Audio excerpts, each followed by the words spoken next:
Recording in progress.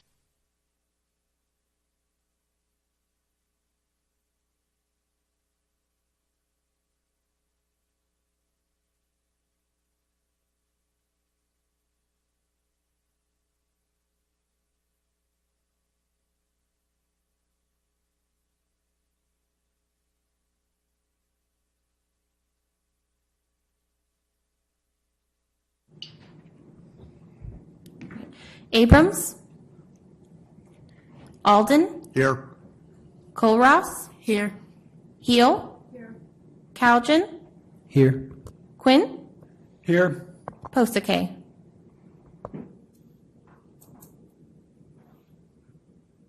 Okay, so 5 here and 2 absent. General public comment. I have no cards thus far. Does anybody in the audience want to speak to general public comment? Then I won't bother reading the blurb. We have no presentations. That brings us down to approval of minutes. Has everyone reviewed the minutes? Are there any comments? Seeing none, I think I need a motion and a second. Can I get a motion? I'll motion. Was there a motion from Councilmember or from Committee Member Quint? Is that right? I'll motion. Okay, I wasn't sure where I heard it from. And a second from Abrams. Thank you. I'm sorry. I get you two backwards all the time. I need to figure that one out. I apologize. Thank you. So the minutes are considered adopted. That gets us right on to agenda item 2, discussion of the Fare Free program. Mr. Transit Manager Hall, I assume that's your item, or it will be Maria's? Thank you. That'll actually be Maria's, but we have 3 items on the agenda today. And let me be the first to welcome everyone, by the way, to the first TAC meeting 2024. Great to see everyone. And I believe Council Member Posake has been appointed to be our council liaison for another year. So very excited to have him back with us. But we do have 3 items before you today. We're going to kind of alternate between Maria and myself. So I'm going to go second, Maria first and third. And the first one that she's going to talk about is an update on the Fare Free program.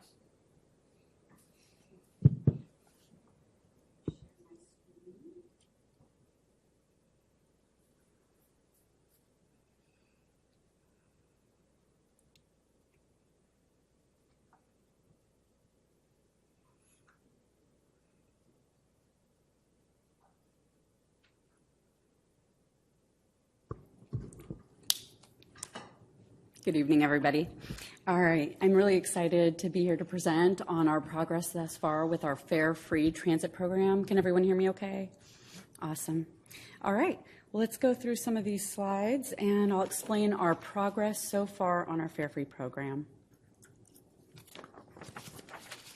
Here's just a few of the things we'll be covering, the background, discussion around our Fare Free program or possible initiative, and our program overview, including implementations and steps for implementation. We talk about goals, some benefits, and a lot of the considerations in terms of bringing Fare Free to the city of Petaluma. To give you a bit of background, I would say that the main goal, obviously, with transit in general is increasing ridership. But in the city of Petaluma, with such extreme climate goals as well as equity goals, it makes transits even more important, I like to say. I pulled this from our Petaluma's blueprint for carbon neutrality, that in order to meet our carbon neutrality goals, we need to transition in Petaluma 75% of all travel trip to modes other than single occupancy vehicles. That's a huge lift, and transit is going to be a large part of it, a big piece of that puzzle.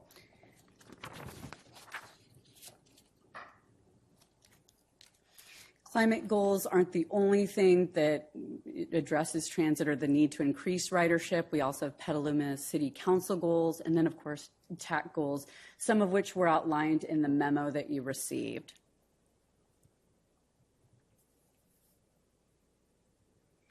It's natural for agencies to consider discounted or fare-free programs.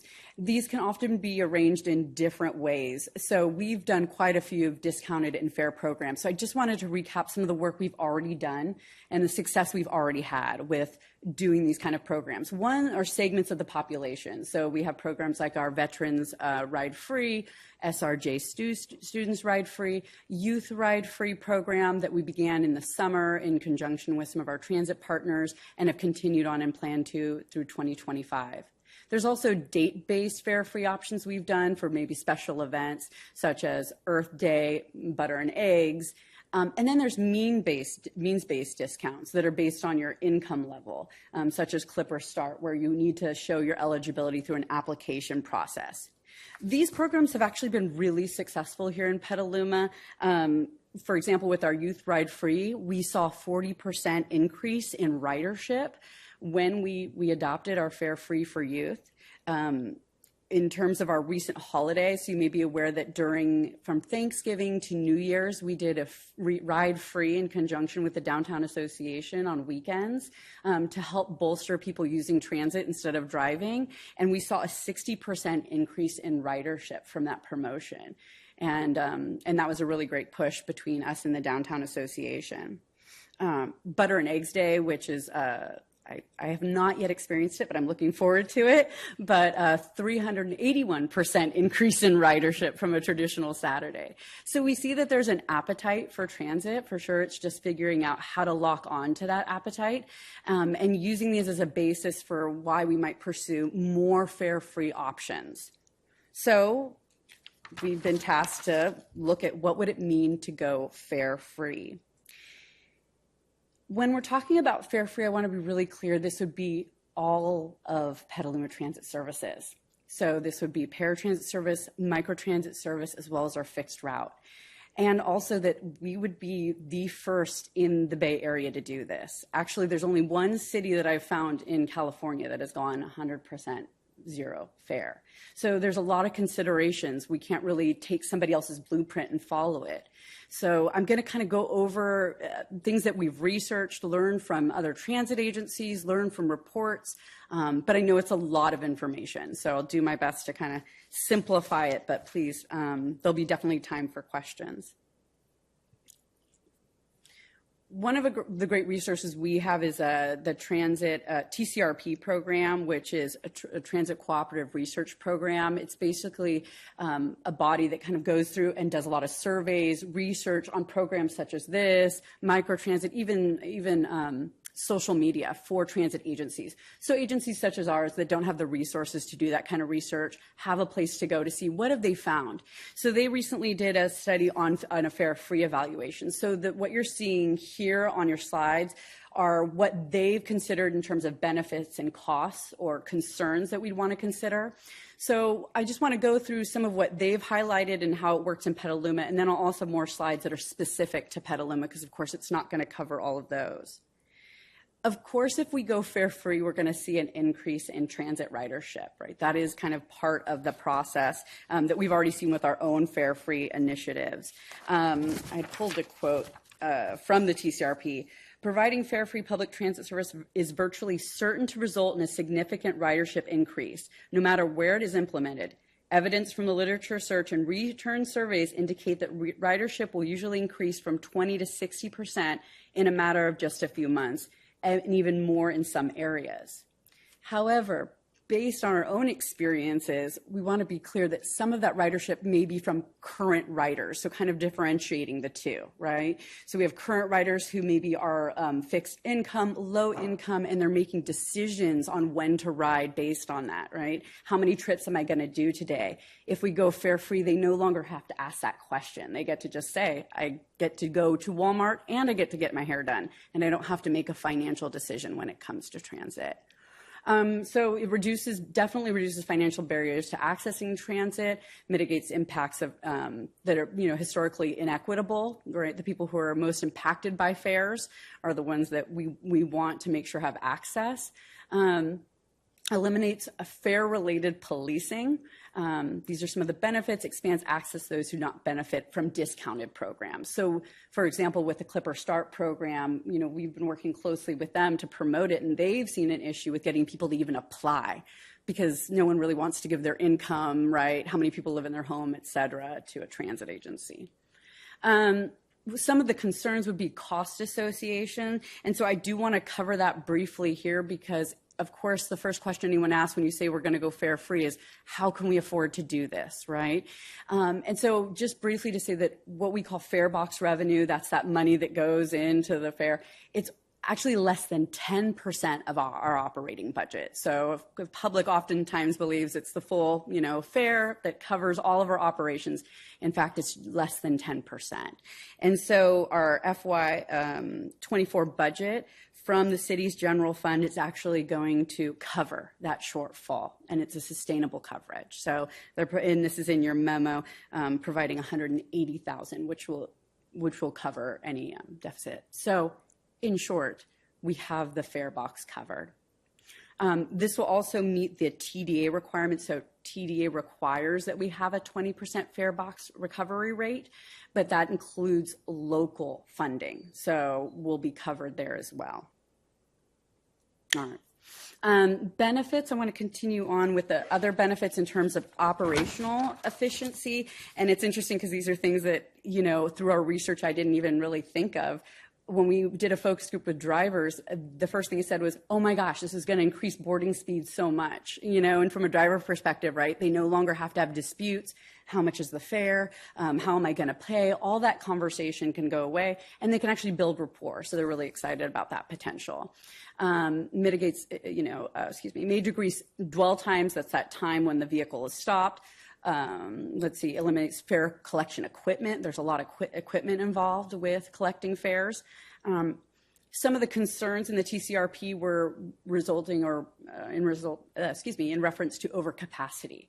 So we've already looked at our ridership. We don't have those concerns. The only routes that we'd be concerned about overcapacity are our school trippers. Those students are already free. So we do expect to see paratransit increase, though I will say that, right? So these are our paratransit ADA trips, and these folks, we will see an increase in applications and ridership, but we have both the drivers and the resources to meet those needs in terms of handling the influx of applications.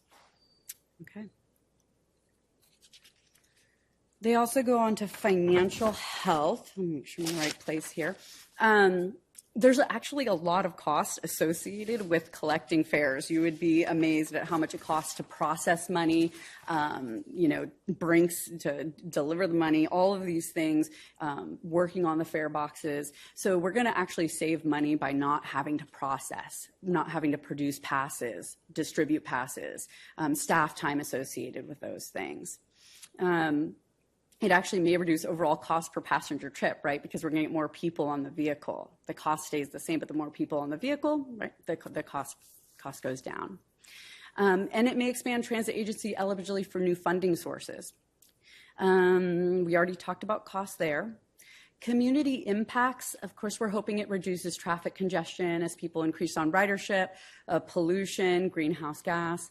I will say from my experience as doing outreach in Petaluma, I really think it's going to be a place of community pride. We are a city that doesn't charge for transit, and what an equitable, wonderful gift we'd be giving to our community. I mean, I think it's pretty exciting, and from what I've seen, I think it really matters to the people of Petaluma. A few other items that we needed to consider beyond TCRP and beyond our experiences with other transit providers was driver retention, right? We want to make sure our drivers feel safe and comfortable, and all of a sudden this influx will be a change for them.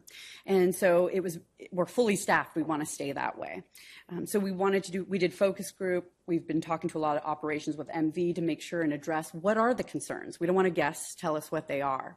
Safety is a concern, right? In COVID, we saw that a lot of unhoused ended up staying on the vehicle, right? Because that was the only thing that was open to them. And so how are we going to mitigate those concerns so that we can make sure everyone has safe transportation?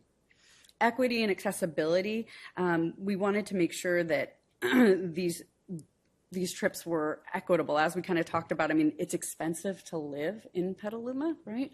It's expensive to live in the Bay Area. This is an opportunity for us to address those needs and at least bring down the cost of transportation. We also had to consider transit partnerships. As you know, we work really in close conjunction with SMART, Santa Rosa City Bus, right, and Sonoma County Transit. So how do we do this, and what's the impact on them? So a lot to think about. There's just a ton of factors. But what's great is we've begun to really dive in, okay, how do we meet all these needs? So some of the implementation we've done, because we had a lot of questions, right? If we're going to go fare-free, how do we do this? Are we still going to have a pass? Are we still going to have some way to track and check people? Well, we opted to decide that there would be no fare medium. Although a fare medium would allow us to have some data collection and possibly some, I don't want to say barrier, well, that's exactly, it would end up being a barrier. That would be the concern, right? So we wanted to remove any potential barriers, even though there could be some positive impacts of having a fare medium, such as Clipper. We want to do an educational campaign, not just about it being fare-free, but how to ride the bus, how to be a good passenger, and making sure that's kind of spread along the message. We're going to partner with social service agencies to make sure that those who need transit most know about this fare-free initiative and know how accessible our transit is. For our safety concerns, we're going to be updating our rider policy. We're going to be doing a See Something, Say Something campaign so that people feel safe on the bus. We're going to be partnering with PD, social service agencies, and downtown streets team. In terms of data, again, that's our burden, and we didn't want to pass that on to our riders. So we'll be doing passenger surveys, onboard surveys, and using APC data. So that's automatic passenger counters, because we need to report on ridership, right? So we still have these requirements that we have to do. So we're going to be meeting those rather than using the fare box. For our drivers, when we spoke to them, they said, you know, if you train us, we're going to feel a little bit better about this. Like, what do we do if somebody stays on our vehicle? How are we going to be supported? And so we talked about we're going to be doing some driver training, reviewing of our policies, our own driver surveys to ensure our drivers are okay with this transition, and what their feedback is of how we can change and adjust. And then ongoing discussions at our monthly safety meetings. So we really want our drivers to be part of this conversation. And then, of course, with our transit partnerships, we'll actually be meeting with MTC, who also manages the Clipper program, in coming weeks. And they have a lot of questions about how is this going to work. And so it's going to be exciting to have that conversation with them. We're working with SCTA and having discussions with neighboring transit agencies. So it's a lot of discussion right now to make sure everyone feels comfortable before our launch. And we're addressing all of those questions, or as many as we can, as we're the first doing this. Some of our next steps, we're going to finalize a lot of these program details that have kind of given you broad strokes, talk about the branding and get the marketing assets together, make sure everything is kind of put in a nice little package. Prepare the back-end operational processes. What are the new training we have to do for drivers, our data collection? It's going to change definitely the way we operate behind the scenes. And this is all in preparation for a June rollout.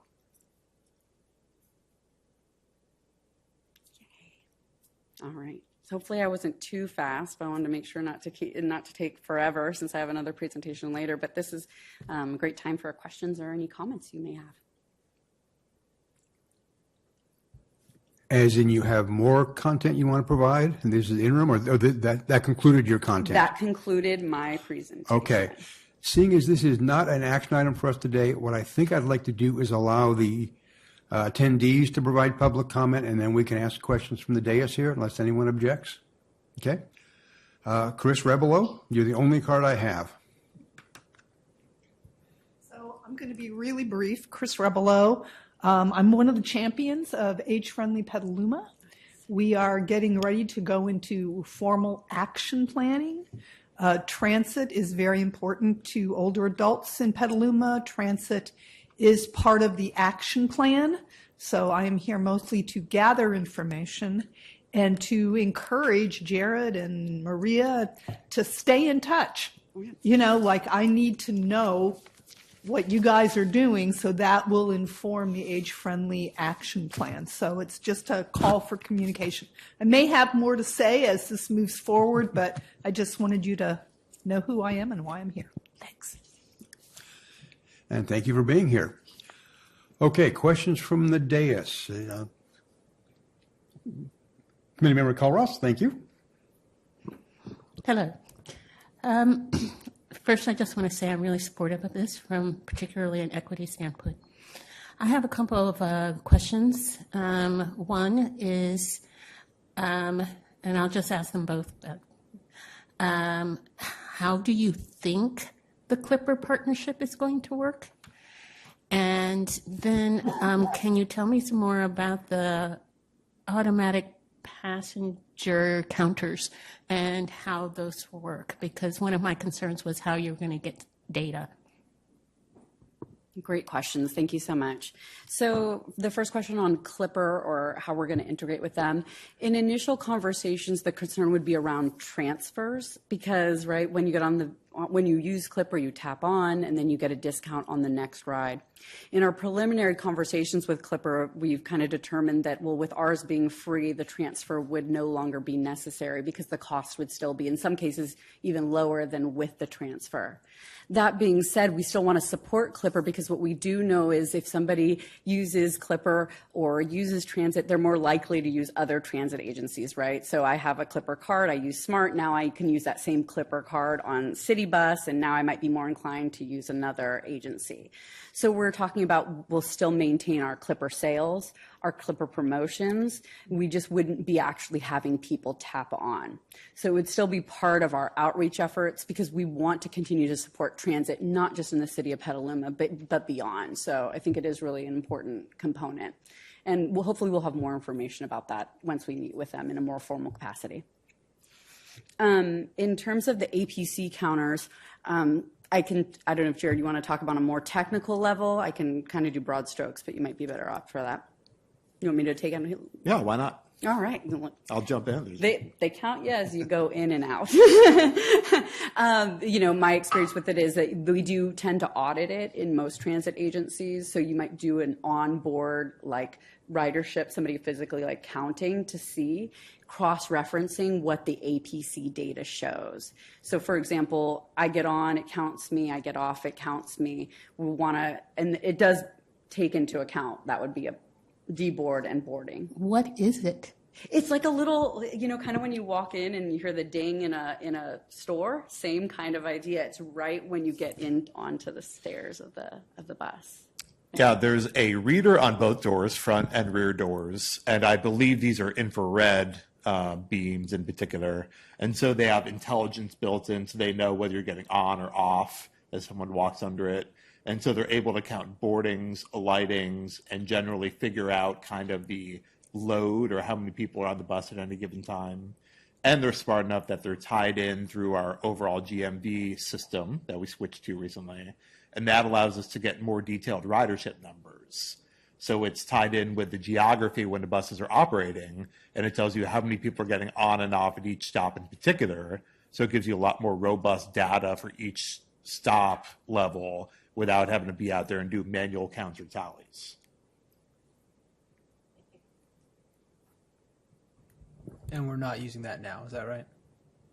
Sorry? And that's not part of our system now, the automatic. That is part of our system now. Okay. Yeah, we've had those on our bus for a while. We did change over to a newer APC system when we changed to GMV, and we think it'll be even more accurate, but we've actually had that for several years now, that system. Committee Member Abrams. I'm working on it. Beyond Clipper, I was curious if you had concerns or what are you thinking about how going fare free would impact our interactions with the other transit agencies, Sonoma County, Golden Gate? I think with anything, when you're doing something new, that you're the first one to do it, there's definitely always a little bit of a fear in terms of how will it impact them. Because my specialty is in marketing outreach, my first thought is, what's going to happen? Why isn't Santa Rosa City Bus free? Why isn't Sonoma County Transit free? Why isn't Smart free? And those are probably more than anything the questions they will get. Sonoma County Transit actually has robust fare-free programs within their system. So for example, if you're in the city of Windsor, or the town of Windsor or Healdsburg, those towns actually pay for the fare box for their residents. So it's very similar to what they're doing. It's just their kind of longer routes that kind of go, the regional routes that they'll be charged for. So I think people are excited, but it's definitely it's something we're able to do because of the city. Committee Member Hill. You mentioned working with social service agencies, and I'm curious to know what those are. I mean, I'm sure that includes the SAFE teams and probably Children and People Services Center, which also has a transit program. So I'm just wondering who you get in touch with and what kinds of issues and challenges are you reviewing with those agencies? This is a great question about our outreach. We'll talk a little bit in our microtransit because it's kind of the same, outreach efforts are there. And so our ad hoc gave us a great list to begin with, such as, Just to clarify, please. when you're talking about fare free, is that just on the fixed route? Great question. So no, it's fare free on all of our services. So it would be paratransit service, fixed route, as well as microtransit. Yeah. I think the initial, when I've spoken about this to some of these agencies, they're obviously, they're excited, right? They're happy. This is a wonderful equity point. A lot of social workers have to work very closely with their clients to apply for example, the RTC card, which is a disabled Clipper card, or Clipper Start. And so this would eliminate that need and reduce the burden. In terms of some of the agencies, definitely Petaluma People Services. We've talked to COTS, Una Vida, basically anyone who will listen to me. And so every outreach moment I have, I say, who else can I talk to and share this with? And so we're going to continue that outreach. I don't think right now I haven't experienced any concerns like, oh, this might be something bad. The only thing that I would say the conversation, for example, with COTS has been, how do we get the messaging on some of our policies around riding so that for example, how many bags you can have on, right? Somebody who might be unhoused may have more bags that are not permissible. And rather than them having that interaction on the bus, we're going to educate social services so they can then pass down that information and prepare their passengers. We experienced this a little bit with the warming centers. I don't know if you saw, we had done free transit to warming centers with COTS. And then we did a similar partnership to just really get the message out. A lot of, I know, was around the dog situation, whether or not they could bring dogs to the warming center, but how many bags could they bring on so that they could prepare, maybe store their items somewhere else. So these are the things we want to get in front of so that confrontation isn't happening on the bus. Does that answer? Okay, yeah, thanks. Mr. Calton? So I think you've touched on this twice now, and I just want to make sure I'm understanding. Things like the Clipper Start program will still be able to qualify people for that. They just won't need to use it on our service, so they can just kind of bank that and use it on Smart. Is that right? Yeah, exactly. So That's right. Yeah, it's kind of cool because they can use their money spending wherever they're going or on other transit agencies. Yeah. And so we would continue to qualify people for paratransit as well, correct? Correct. We would. So for paratransit, it's an eligibility process. You have to demonstrate that you're unable to use fixed route service. And so that same process would be in place, but now they wouldn't have to pay the $3 per ride. That would be the only difference for them. But we will probably see an increase in applications. Excellent. Yeah, that was my next thing, is that you said there's going to be an increase in applications, but also an increase in ridership. You anticipated that for paratransit, which is really great. My question is, and I know I'm jumping ahead here to the microtransit conversation, okay. But I believe I saw that we're going to be stealing 2 buses from paratransit to service microtransit. And if we're going to be implementing fare free, which is going to be increasing ridership, and then we're going to be taking away buses, do we anticipate some issues there, or what are you going to say about that? Ahead. No, it's great.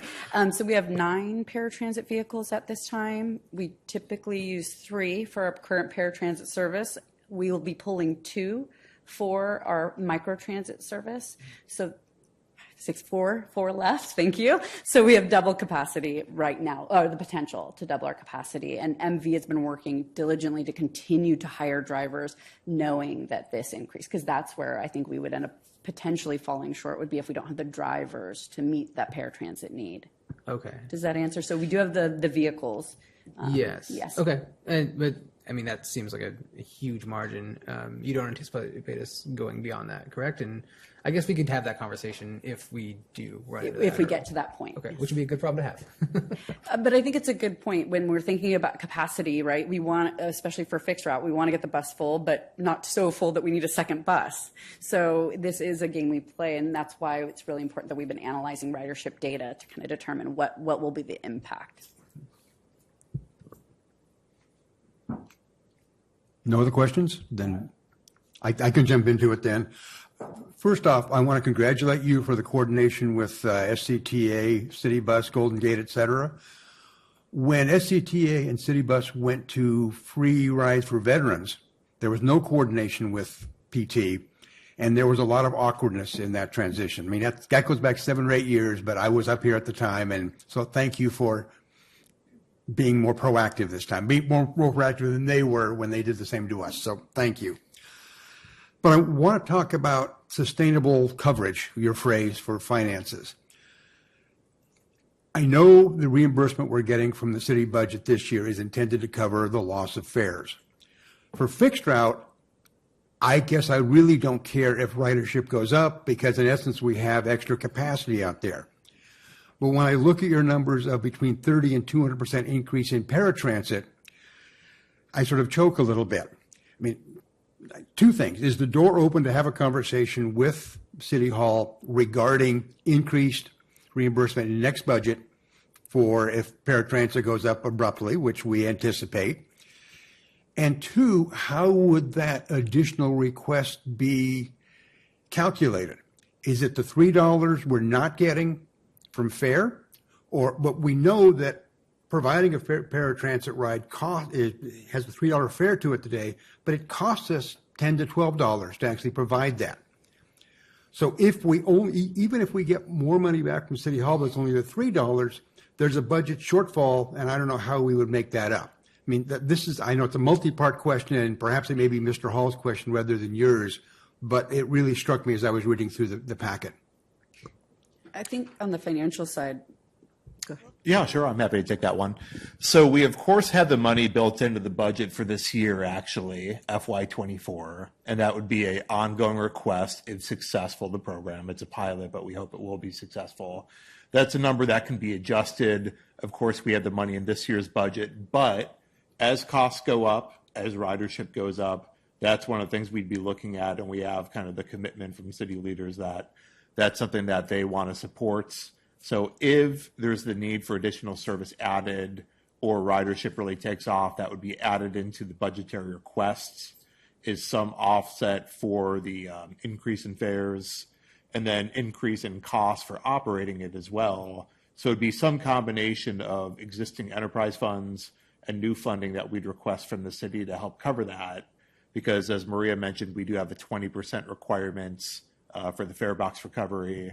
So that's not just purely fare box money, that's all local funds. So if there's a decrease in what we get in the fares, in this case a fare-free program, the way you can fulfill that requirement is to offset that with more local funds, both so you're meeting that requirement, and more importantly, so transit isn't relatively poor. We're not cutting funds from what would otherwise go towards operations to further kind of subsidize that piece of the program. We're made whole and we're not worse as a result of it. Yeah, I guess sort of the nightmare scenario I saw is paratransit goes up so much and we aren't getting the $10 per ride back from City Hall, and we end up having to close down a fixed route, which was not at all where we wanted to go to. So I just wanted to make sure we were having that conversation, and if you could keep us advised as this program develops, it'd be appreciated. Absolutely. I mean, this is a pilot program, so yeah, we're going to continue to update the council. If things weren't successful or there was a unexpectedly large increase in any of those type of services that added too much expense that the city doesn't feel they could cover, could always be changed. But we feel that within the current ridership, the current kind of loads utilization of the services, both fixed route and paratransit, we'll be able to handle that within the kind of expected ridership percentage increases that we're kind of looking at that Maria discussed. Thank you. Good response. I appreciate it. Committee Member Quint. Yeah, thank you. The questions that I had kind of tie in nicely with that. I was just curious, I'd be interested in understanding how much revenue we expect to lose from fairs. I mean, I understand that it's 10%, but I apologize, I didn't see it in the document, but I can answer that. Okay. So the question was, how much are we expected to lose in terms of fare box? Yeah. So, how much do we take in today on an annual basis that we wouldn't receive anymore? So Carly was nice enough to get these numbers for me. For our fare box for FY 22-23, we earned or took in approximately $93,000. And right now we're earmarked for $180,000 in the budget from the city. Got it. Okay. And one piece to kind of add on that, the budget that was put together, it was in recognition of a few things. It was to offset that amount. It was to account for some increase in what we anticipate in kind of the ridership and perhaps service levels. There was a piece for the marketing, communication, branding elements. All of those pieces were kind of included within that number. And as Maria mentioned before, there's actually some cost savings that result from no longer collecting fares that we would see. Things like bank fees, staff time, money put into fare boxes, both to purchase them and then ongoing. So there's actually a level of cost savings that come with that too at the same time. Yeah, got it. So if I'm understanding that correctly, revenue will be down 93,000, and the city will have to pick up 190, and that's because of marketing, additional cost, offset by some savings. Correct. And that's kind of the first year budget that we put into it, wanting to be on the conservative side, but again, a number that we anticipate being adjusted annually to cover what the costs are, but we want to make sure that we're accounting for everything in the first year, given a lot of kind of uncertainty with some of those elements. Got it. So again, just rough math, if I'm thinking about that correctly, if you're taking away 90-something thousand and you're adding 190-something thousand, we're really netting 280-ish additional, $280,000 in additional expense. Right. So if you're going from a 90, again, sorry, I didn't remember it, but we're going from a $93,000 or $98,000 revenue stream to $190,000 expense stream. The two of those net out to 280-something thousand. To some extent, I would say it's still, if you look at it on a community level basis, it's kind of changing the nature of it. Whereas now you get, the average person paying $1.50, $1 at a time throughout the year. It's now being provided from kind of the city coffers en masse at one time. So on the community-wide scale, just kind of coming in a different form in that sense, instead of kind of nickels and dimes, so to speak, at the time. Yeah, no, I mean, so I want to make sure my questions don't imply that any non-support because of costs. I'm astonished that we only get $98,000, right? And so I support it. I'm just trying to, in my mind, understand what the additional cost to the city is. And then my other question was, how would you, the idea of increasing the issue with the unhoused, riding the bus all day long,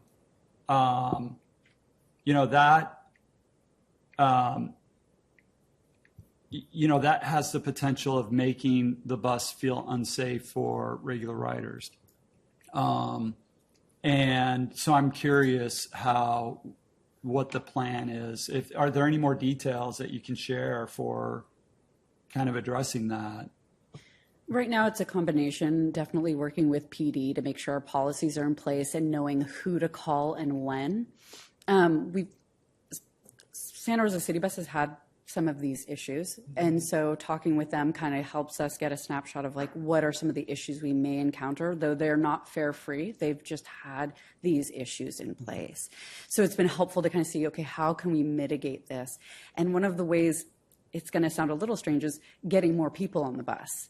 The more people that are on the bus, the less likely, if it's not just people who may be disruptive, they tend to be a little bit more in line and more respectful. And that's just anecdotally, And I think this has a lot to do then also with the way we've kind of framed how we've built this up. Right? Increasing ridership among youth, increasing ridership among veterans, increasing ridership between these groups and really focusing on those groups so that we get them on the vehicles, right? So then when we go fare free, hopefully we're going to get some more never riders, people who've never ridden transit.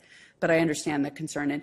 And, one of the things also is making sure that our drivers are really trained to kind of keep things calm. They're already interacting with folks who have severe mental disabilities, health conditions, are unhoused.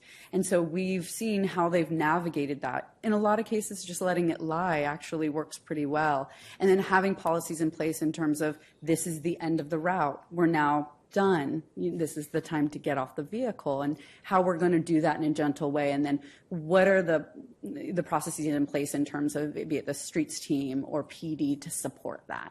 So those are some of the broad strokes, in terms of how we hope to address it. I know with COVID, there was a big concern, and our drivers especially were concerned. But in talking to, for example, COTS, it's a different landscape now, right? During COVID, transit was the only thing open. Now there are a lot of services open. There are shelters, there are libraries, there are coffee shops, there are more places. It's not only the bus as a place to stay warm or be out of the sun. So we're hopeful that this, as well as our See Something, Say Something campaign, that it would allow people to feel a little bit more in control. And by that, we're looking at multiple options. There's already one kind of integrated into the city, but there's also one with a company called eLerts where you can actually text. So that text would go directly to our dispatch center, allowing passengers, right, to empower them to say something if they feel it's unsafe. Because as we know, our drivers are focused on driving. They're not able to police a vehicle. So we definitely have those things in mind, but we want to make sure that's not a barrier to all.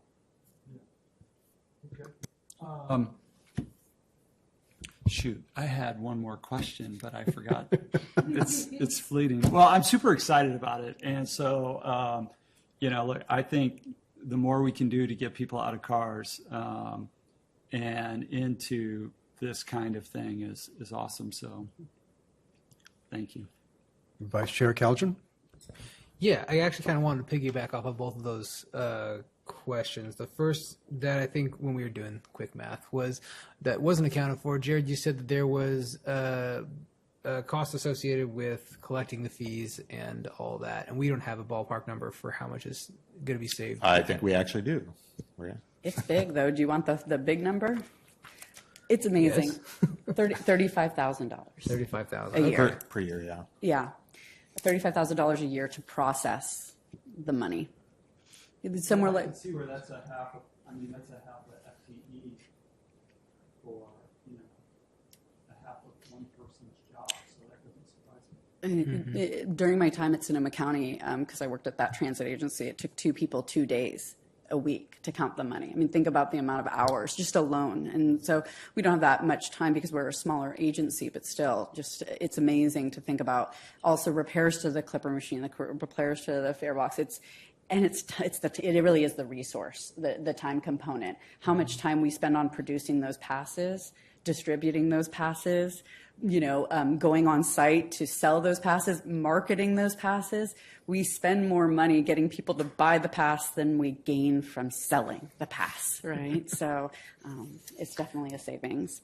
Okay, that's great. Yeah, because that comes out to what? So between the lost fare and the gained time, it's like $128,000 a year. Does that sound about right?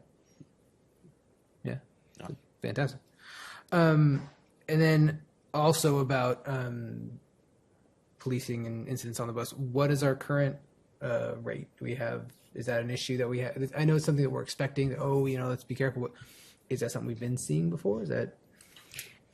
I've only been here 9 months, and in my time, I've seen that our drivers have a phenomenal relationship with passengers. This is much more of a, even though we are a city, it's a very much a small town feel. When I go into their driver room, they talk about their passengers like they're their friends. We have long-term drivers. It's a different relationship, and so that's a long answer to your question, which is we don't see it right now. We don't have drivers, and I have worked at agencies where drivers are often abused, physically, verbally assaulted on a regular basis. And I was the one to field those issues. I have yet to experience that here. It's not to say it doesn't happen, but it's few and far between. Jared obviously has way more history with the agency. Can you kind of speak to that? Yeah, I agree. I think it's a pretty rare occurrence to us relative to other transit agencies. We have very few incidents along those lines. Driver assaults, things like that are hardly existing at all for us. I would anticipate a kind of minor shift is right now the drivers are actually happy with this development because one of the most common disagreements, potential arguments I get into is over fares. You put in $1.25, not $1.50, even though we always encourage them, don't get into arguments over a quarter, it's not worth it. But nevertheless, that is kind of a point of contention with some of the riders. We would probably have a few more discussions on what we kind of call the carousel riders, even though we're going to do things like update the policy, work closer with the resources like SAFE Team and PD to help kind of offset that and be proactive with it. But there may be more discussions with that, but way less on the fare disagreement side. We anticipate a large net decrease in kind of those discussions, arguments overall as a result of the shift to fare free. So it's not happening, and we're taking away a friction point. Is that right? Okay. Yeah. Good to know. Thank you. Any other questions? Any other direction or feedback you were hoping for? It's great to hear these questions and again interact with you all on this process because it helps us understand some of the concerns so that we make sure we're also not missing anything. So I appreciate the time you've all taken and the thoughtful questions. What's the time? What do you hope? June. So I would say we're at approximately about little over halfway through the process now, but we wanted to bring it to this committee when we have enough meat on the bones to explain it, answer questions, but not so far down the line that, we've kind of made all the decisions with everything. And so we're hoping to roll it out by the end of June, if not sooner. But to Maria's point, as she discussed in the presentation, several steps to go. For example, branding. We need to figure out what the name of the program is going to be. We have to do marketing communications, working with a lot of our community partners, as we discussed, to help spread the word about the program. Those are all the elements that have to occur. Still a lot of steps between now and that rollout in June that'll occur. Okay, before we continue to the charging conversation, I want the record to show that Committee Member Abrams was able to join us shortly after roll call and has now departed because of a conflict. With that, I think it's back to you, Transit Manager Hall, regarding the charger acquisition. Thank you very much, Chair Alden. So the next item, we're very excited about this. I would say this is sort of a part 2 of 2 to continue the discussion we had last month about our electric buses. And so this is kind of the second component of that. What we discussed last month was the purchase of our first 4 electric buses, New Flyer buses, and that'll be before council on the 22nd of this month if people want to tune in.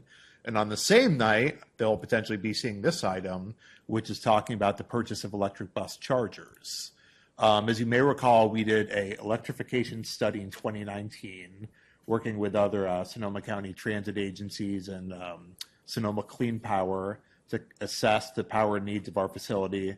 What we found is our current grid can accommodate about 1 bus with current electric infrastructure before needing upgrades, the grid not being powerful enough to accommodate them. And so we're doing a project right now that's about 50% of the way through the design process. We're hoping to have that bid in several months.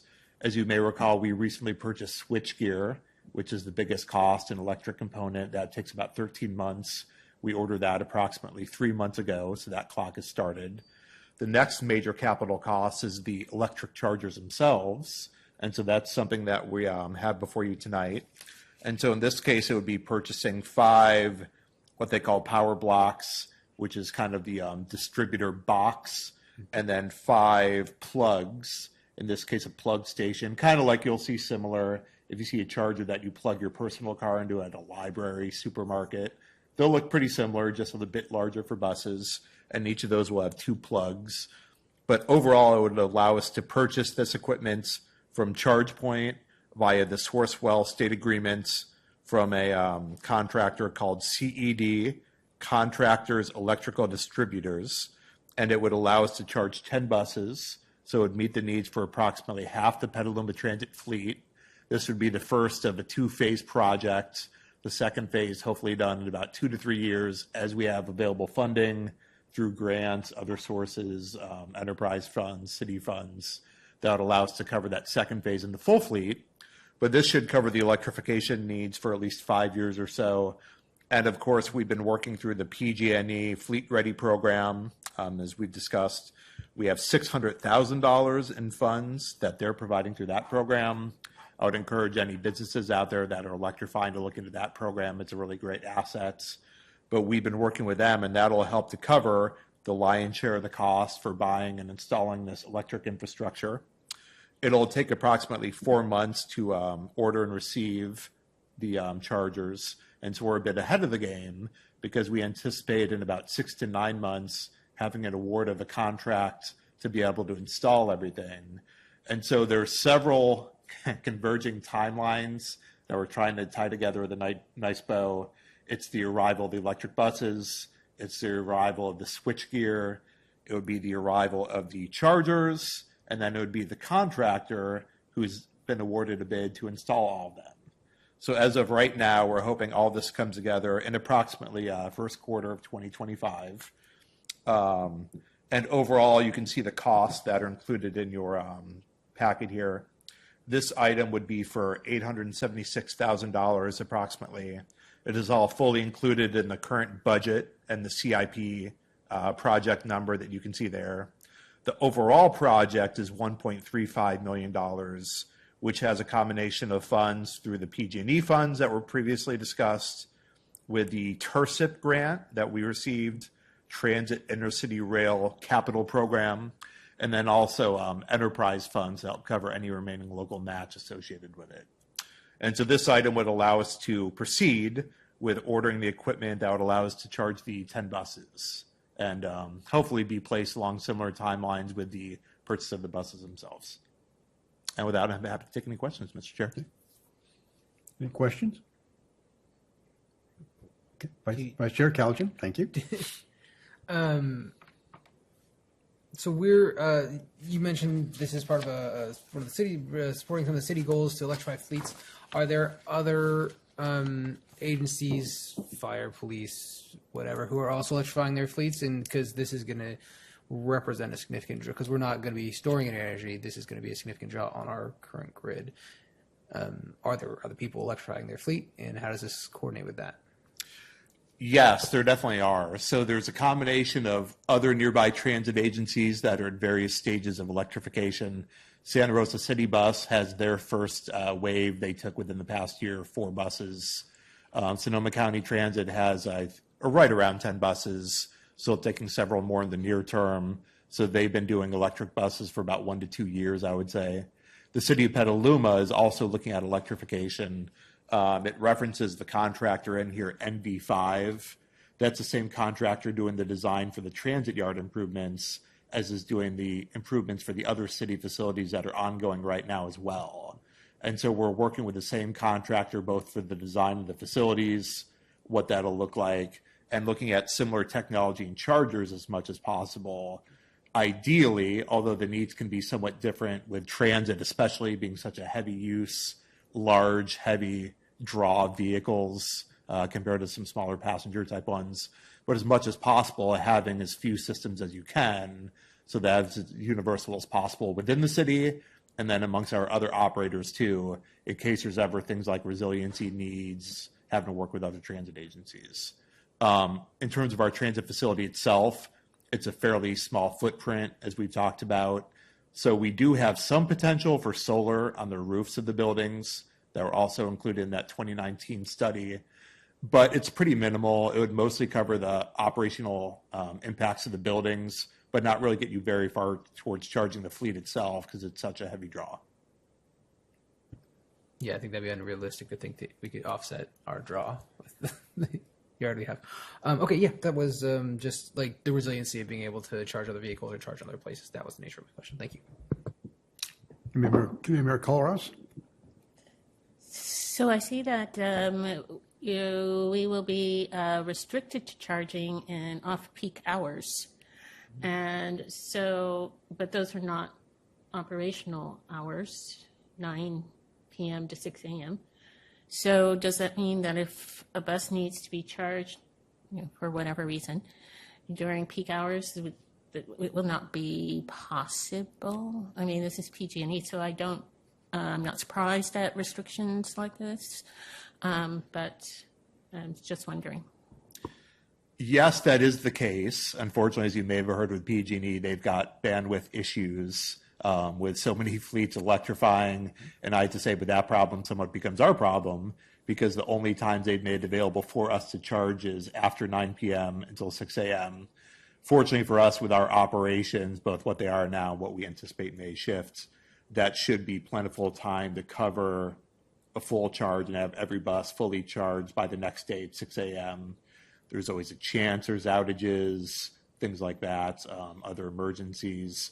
Fortunately, we do have enough spare fleet ratio, as we kind of discussed on the last item, that we anticipate we'd still be able to cover all those items. So we're hoping that's something that changes over time. PG&E has indicated that they're looking to build bandwidth with an uncertain timeline, no strong commitments, of course. Hopefully that piece will come along in a few years that'll allow us more of that flexibility that we'd prefer to have. Any other questions? So how many today on a given bus, or when we receive and operationalize the electric buses, they have a range. So, and their range is going to allow them to handle how many shifts, and how does that compare to what buses do today? So I guess where I'm going with that is, will the new electric buses be less productive because they can't charge during that time, or they can only charge during restricted time? We anticipate that our first wave of electric buses will be able to operate for a full day's coverage. The advertised rate, given the bus and the battery pack size, is about 250 miles. But as we talked about last time, you lose some efficiency with energy draws for things like heaters, air conditioning. So realistically, that number is maybe about 200 miles by the time you account for that. And wanting to come back to the yard with a minimum battery percent, you don't want to draw those all the way down to zero. So it's about 200 miles. Our longest piece right now, assuming a bus is in operation pretty much from the beginning of the day to the end all the way through, is about 210 miles. And so we're pretty much able to cover it all right now. If needed, we would adjust kind of the operations throughout the day, is how a lot of transit agencies do it, to shuffle buses around. Not ideal, but if you have to, you do. Bring the electric bus back to yards and another one out, things along those lines.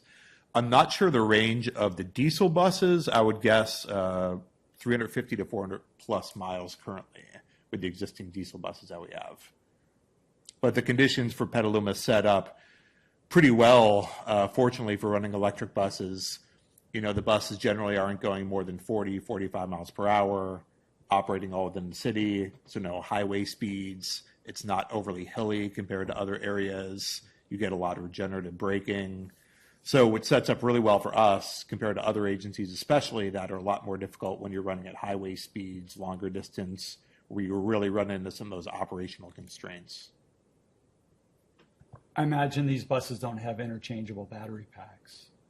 They don't know. Yeah. You can have them replaced, but not very easily. It's a bit of an ordeal, but nothing you could do within a few minutes. Yeah, it's not like you can swap out the batteries. Correct. Any other questions? I should open this up to public comment. Does anybody want to speak? Seeing no raised hands. This is an action item. We will need to take action. Are there anybody want to state their positions on it, or can we just proceed to a motion and a vote? I'm seeing nobody really wants to comment further. Do I have a motion? I'll motion to approve. That was, Yes. okay. Vice Chair Calgin, a second. I'll second. Committee Member Quint, thank you. Roll call vote, please. Alden, Aye. Colross, Aye. Heel, Calgin, Aye. Quint. Aye. Moving on to agenda item 4, discussion of microtransit service. I think as we learned earlier, this will again be Ms. Arce. Thank you.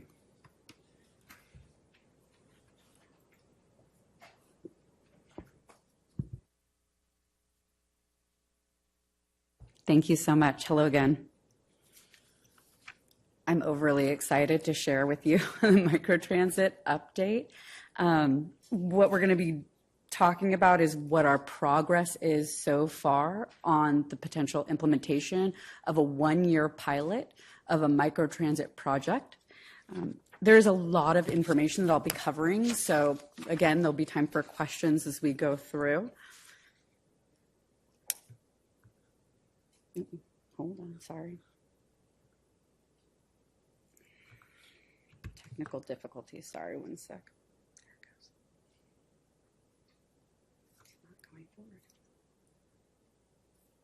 There we go. All right, we're off and rolling. A few things we're going to cover about microtransit. This is something new, so we're going to give you some background about why microtransit is being considered for Petaluma Transit. We're going to talk about what microtransit is. We're going to talk about some of the goals and priorities. A lot of the content will be items we've covered in our ad hoc that was formed, which I'll go into that as well. We'll talk briefly about successful demographics and land use cases. Again, we're going to touch on outreach, potential zones, and next steps.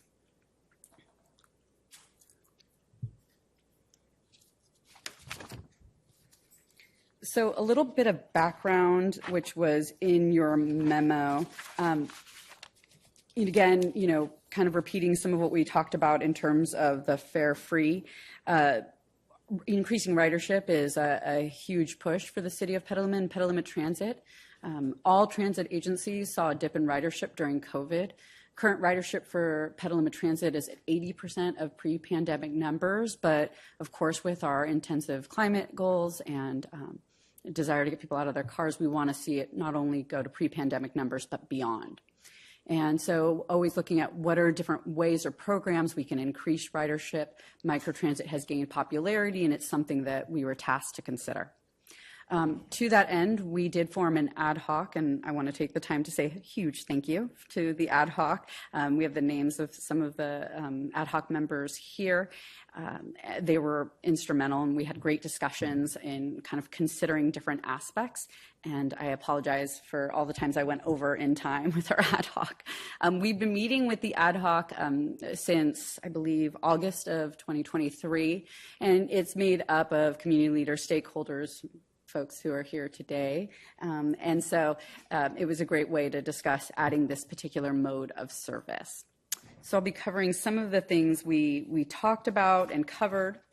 But first, I want to explain for those of you who don't know what microtransit is. So I'll do a quick version of what microtransit is. I actually had the privilege of launching a microtransit service in 2019 with agency Eastern Contra Costa Transit Authority, Try My Ride. So I've been working in this for a while. At that time, it was not as popular. As you can see, there's a lot of different service providers now. The short version is, well, let me give you first a definition. I'll pop back to this screen. The California State Legislature defines microtransit as IT-enabled multi-passenger transportation services that serve passengers using dynamically generated routes and may expect passengers to make their way to and from common pickup or drop-off points. Microtransit vehicles include, but are not limited to, large sport utility vehicles, vans, and shuttle buses. I'll use an example so you kind of get a sense of what the process looks like with microtransit. So for example, with Try My Ride, it's the center one that you'll see, and they're all pretty much the same. There's a proprietary app that's used. Sometimes it's a white labeled app that's specifically branded for the transit agency. We have microtransit service already, not Petaluma Transit, but SMART, as you know, has started a pilot.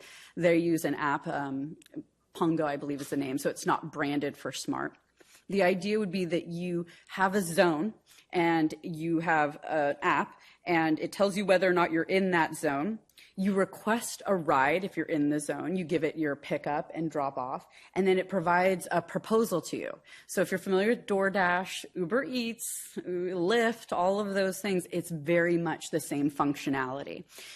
So it will give you a proposal. We can come get you in the next 15 minutes. We can come get you in the next hour. It'll tell you also how long your ride time is estimated to be when you'll get to your destination. It will also tell you where your common pickup location would be. So versus being at a bus stop, you might just be at a corner, right? Maybe the closest corner to where you are. That corner could change, though, depending on the way the algorithm decides, because the algorithm on the back end is going to prioritize, well, it can prioritize whatever the transit agency wants. In our case, it'd be a shared ride. So for example, if we have two people booking the same, about the same area, we're going to get a common space between the two of them, if that makes sense. I think that hopefully explains a little bit about what it is. We're going to go into a little bit more about the benefits of it. In terms of the vehicle used, you can see a lot of transit agencies just will use paratransit vehicles, but you don't have to. You can use a van. You have a tablet inside the vehicle that the driver will use. So there's really the conversation is between the app and the tablet. There isn't a dispatcher deciding where these rides go. It's just like an Uber or Lyft, except, prioritizing shared rides. All right.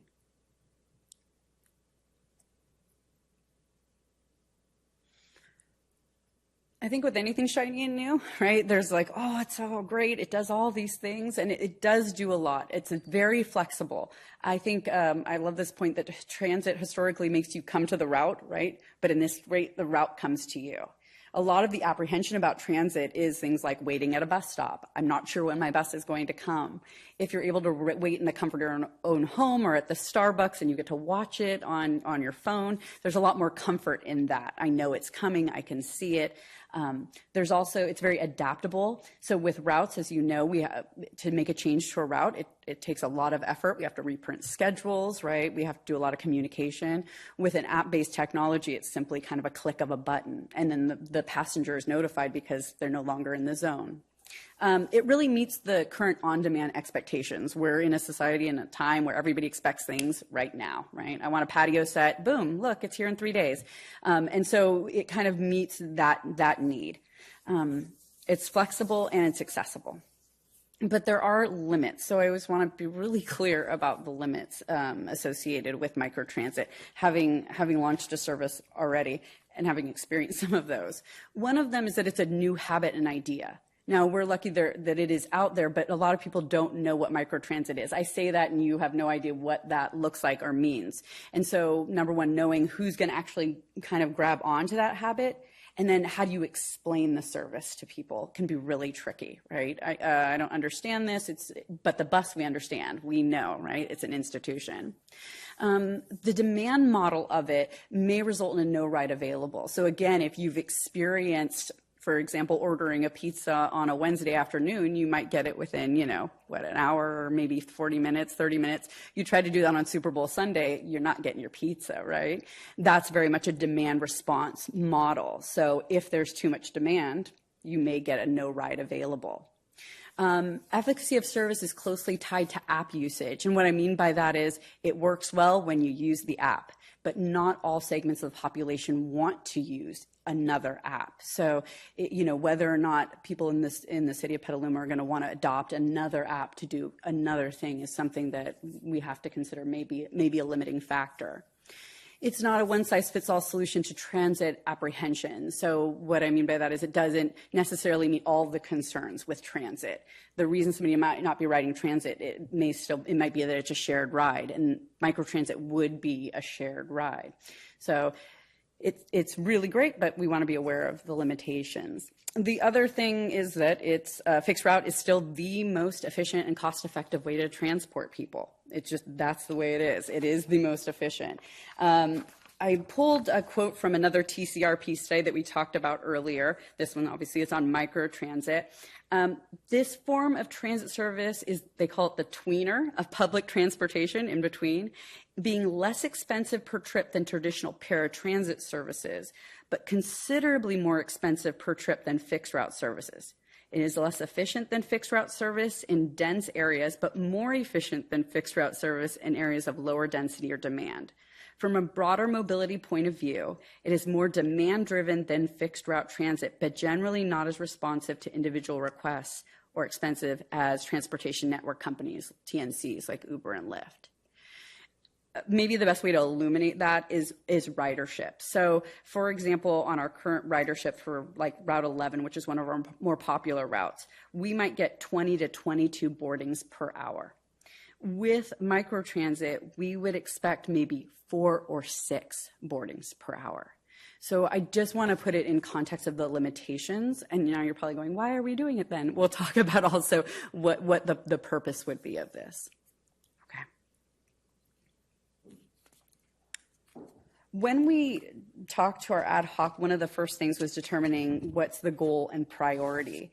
I think of microtransit as a tool, like a screwdriver is, but you don't want to just use a screwdriver for a hammer job. So we want to determine what is the goal and the priority. Why are we using microtransit? What's the problem we're trying to solve?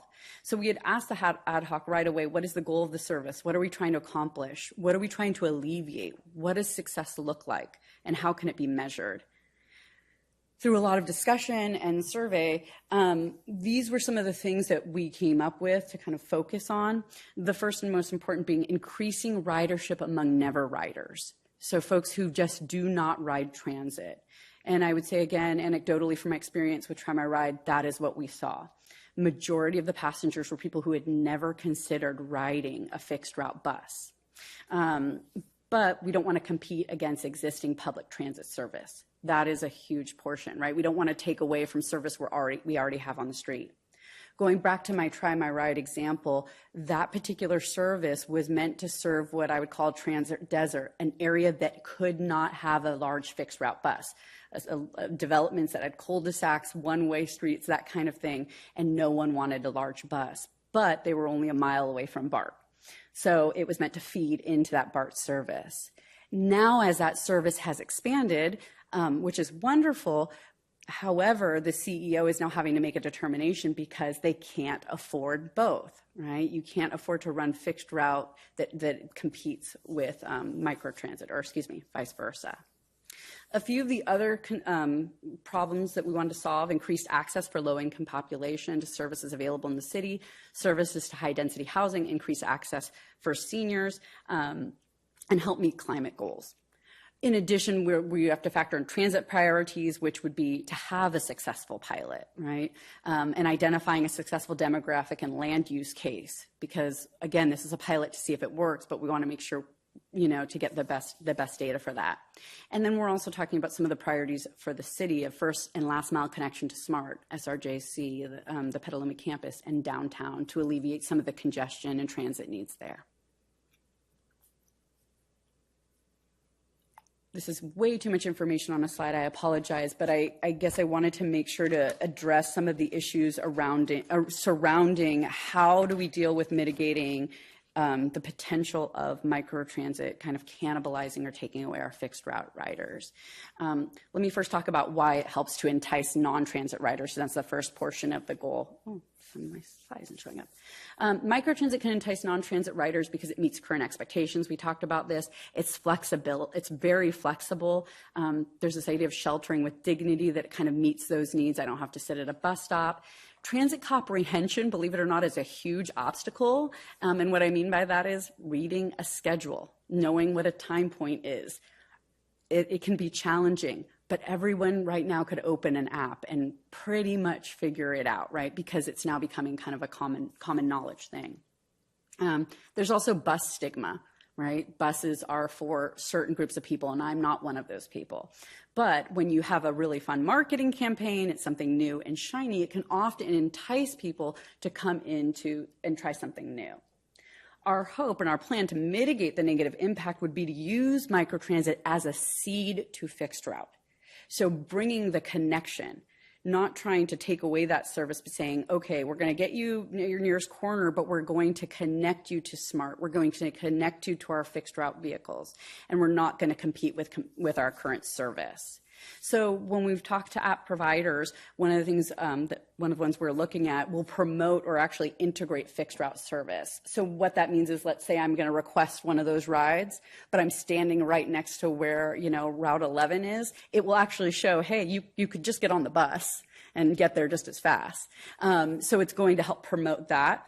And those are some of the things that will help ensure that we're not, taking away our passengers from our fixed route. I will say microtransit's not the solution for every problem.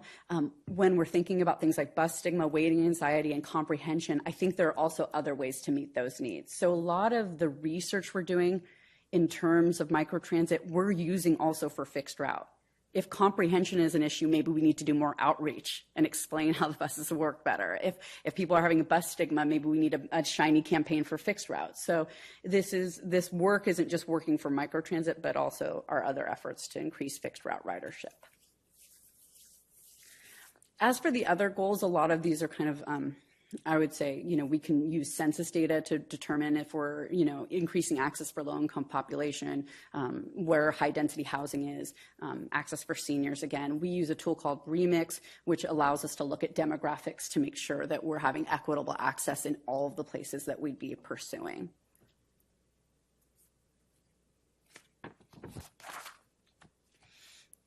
I always want to mention that we also want to make sure these align with city council goals, transit advisory committee goals, climate goals, as well as some of the goals that are put up by like Age Friendly and different organizations that are doing amazing work in our community. So we do look at these and say, okay, how does this meet some of the needs and issues that they've been putting forward?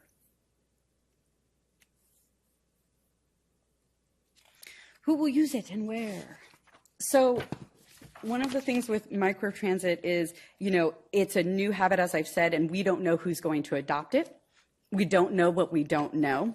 The best we can do is to, again, rely on research, surveys, other transit, but there is only one city of Petaluma, right? And we're a unique population, and so we only can take so much from this information. But we do want to get a sense of who has adopted this so we can aim for the most successful area to place our first and pilot zone. Nelson Nygaard has been working with the Sonoma County Transit agencies and did do a survey to figure out, not just in Petaluma, but all of Sonoma, what are some areas that could benefit from microtransit. And in their presentations, they did look at the context for success. So service offerings must be put into context of geography and demographics of where microtransit is likely to succeed. I'm going to share a few of Nelson Nygaard's slides that did the research on Sonoma County specifically. They looked at land use and user groups likely to adopt the service. These are just a few of the things they pointed out. Individuals likely to use the microtransit, zero vehicle households, youth age 15 to 24, non-white population, low-income households, and people whose household income is less or equal to 200% of the federal poverty line. They excluded seniors as a propensity for uptake is limited compared to call-ahead services. And I think a lot of their reasoning for that is when you're looking at different agencies, a lot of agencies have launched microtransit and they have failed. I'm not trying to be downer, but I want to be really clear. And so, for example, Marin Access launched one specifically driven to meet the needs of their senior population and take off some of the heavy burden on paratransit service. Unfortunately, the adoption just wasn't strong enough. One of the reasons being because of the desire for being able to pre-book a trip. And no, right? So if I want to make a trip for my doctor's appointment, I don't want to get the pizza message that, oh, sorry, too many people are trying to go to Kaiser right now. You're out of luck. And so thinking whether or not microtransit is going to meet that particular need is something we want to consider. Land use characteristics that are supportive of microtransit, number of activity centers, high schools, medical facilities, community centers, civic centers, major grocery stores. Of course, in the East Bay, it was fairly easy because, we had BART, large populations of people coming and going. So you're looking for that kind of space where are people coming and going from. Again, we don't know what we don't know, so we don't want to just use Nelson Nygaard or TCRP or other agencies. We wanted to hear from our community. It's a little tricky to do outreach with microtransit because you don't have it yet. So outreach will become easier once the first pilot is launched. Once people know what it is, it'll be easier to figure out who's going to adopt it. But right now, you can't really go to anybody on the street and say, would you use this thing? Because it's just too, not tangible enough. But we did do quite a bit of outreach. In talking to a lot of the agencies that I did, not only other transit agencies, well, what I learned was there wasn't an awareness about our current routes. So it was really interesting to have these conversations where they'd say, oh, I really want, an east-west connector. And I'm like, oh, we have a route that does that. I really want to get to, the outlets. We have a route that does that. So again, this informed that we need to have a more robust marketing campaign around our fixed routes. Our ad hoc was wonderful in creating a wonderful list of outreach people that we should contact and organizations. So that's what we used. This is the Remix tool. So it's not live right now, but I just want to give you a sense of what you're looking at. So all of these colors are our current lines. And then what you have here are, each of these are comments. So we received over 60 comments these were just from community members kind of telling us, hey, what is it that we need to provide access to? But you can see that a lot of the comments actually surrounded, again, current routes. So it was, okay, well, what's wrong with that current route that people aren't wanting to ride? What are the issues? But then you also see that there are outliers in terms of when we're in, let me see if my mouse will go over here. My mouse is having issues, I'll let it go. In areas where we don't have service. This map was in your packet, so you actually have a live link if you want to go, and you can actually view the comments as well. We brought this information to the ad hoc so that we could get a sense of what they felt from the outreach, because we want to make sure that we're addressing all the needs. And then we also went into potential zones. So when we're talking about a zone, we're thinking about it. The reason we're thinking about 2 miles, I feel like I just say that, like throw it out, but it's because we're looking at ride time, wait times. You know how long it takes, right, to get from one end of Petaluma to the other, and we don't want to have these excessive ride times. So typically about a 2-mile zone for operations is a great pilot. But where do we begin? So we gave some broad stroke options, and it's more just to get a sense of feedback. So again, in your packet, you will have access to these zones that we presented, as well as a zone that one of our ad hoc members proposed. I do not have zone 5, and I realized the link was not good, but don't worry, it was a zone no one liked. And it was about to fulfill an underperforming route. So these were some of the considerations. We were just trying to get a sense of what it might be. Again, when we're looking at these zones, it's not just in a sense of geography or what we're going to hit. It's actually, and it's also in light of like demographics, but also what's the capacity, what's the ridership, how can we, what's our ability to actually serve this area based on traffic conditions, right? How those streets are set up. So there's a lot of factors that go into play. When we're looking at zone refinement, it's kind of like you come with an idea of what you want, but then you take that information to subject matter experts. Okay. So, for example, once we do the procurement of our microtransit service provider, they're our subject matter experts. So we present to them, here are some ideas that we're thinking, and then they take that information, okay, what are your priorities, and provide more input because they're going to do more refinement. So they'll look at things like what's the expected cost of doing that particular zone? What expected ride times can you see? What are the expected, capacity you'll see? But again, we won't know till we get service on the street. The transit staff has to more fully analyze potential zones, and there's different considerations will take into place. Of course, city goals, TAC goals, ad hoc, and climate goals. The sustainability of the service, if it's something we can continue and put something out there that we can't actually support. Funding sources and partnerships. For example, doing first and last mile to SMART would potentially allow for some funding partnerships. And then looking at equity, geography, the productivity of the route, ridership analysis. So there's a lot of factors to consider when we do the refinement of the zones. The other thing we want to really be cognizant of when we're thinking about the zones, we're going to get a lot of data once we get it on the street. It's really hard to tell you like how much data. With ridership, we were just talking about APC data, it's on and off, right? That's all we're going to get. When you actually launch the service, I'm going to get, where did you download it? What link did you pull this from? Did you get it from my geo-targeted ad? Did you get it from my Facebook ad? I'm going to know where you opened that app. I'm going to know why you can't, I'm going to know you didn't take the request that was 15 minutes, but you took the request that was 25. I'm going to know when you no-showed. I'm going to know a great deal about exactly where you're going. It's a little bit creepy, but what's great about it is we get so much data so we can make really, really informed decisions about later phases of the program.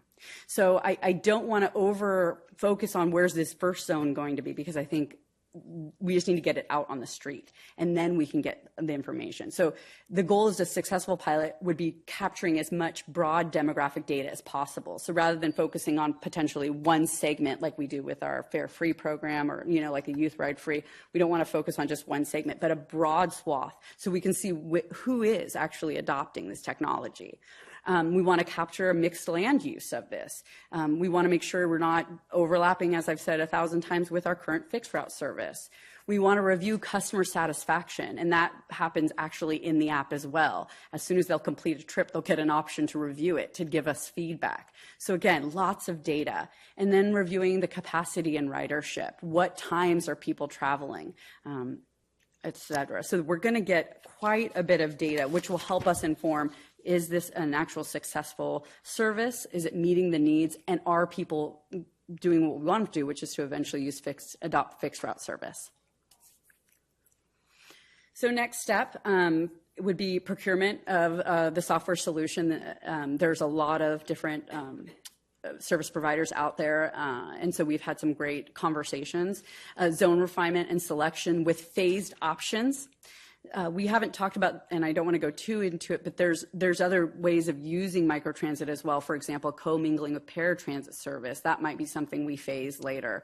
Using it for special events. Let's say there's a special event similar to Butter and Eggs, or the yacht, club is doing something. Well, maybe we create a special event zone. There's so many different things this kind of really flexible software can do, right? You put out a QR code if you want to go to this event, and for this time, it will take you from here to there. A lot of branding decisions associated with this. As you kind of saw from those vehicles, they all look very different. So name, color scheme, app branding. We need to wrap our vehicles. They become our biggest ad, right? Because they're going to be driving through that zone, getting people to know, hey, this is coming. Coordination with MV, because our contract will have to support this service, and that's going to be a new operation for them, but they're very excited. And prepare for our 2024 launch of service in June, July. And then, but we want to return to TAC with further refinement in the coming months, but we just wanted to make sure we're updating you now. Okay. Hopefully I didn't talk too fast, but there we go. I know it's a lot of information. That concludes my presentation. Questions? Committee Member Kohlross? I think this is a fascinating idea. And I actually wish I could have been on the ad hoc committee because I just have a lot of questions. I just didn't have time. So, I mean, some of my questions, I don't even know how to kind of prioritize my questions. One of my questions is about hours. Then, I mean, I imagine, let's say I want to use microtransit to go somewhere, okay? And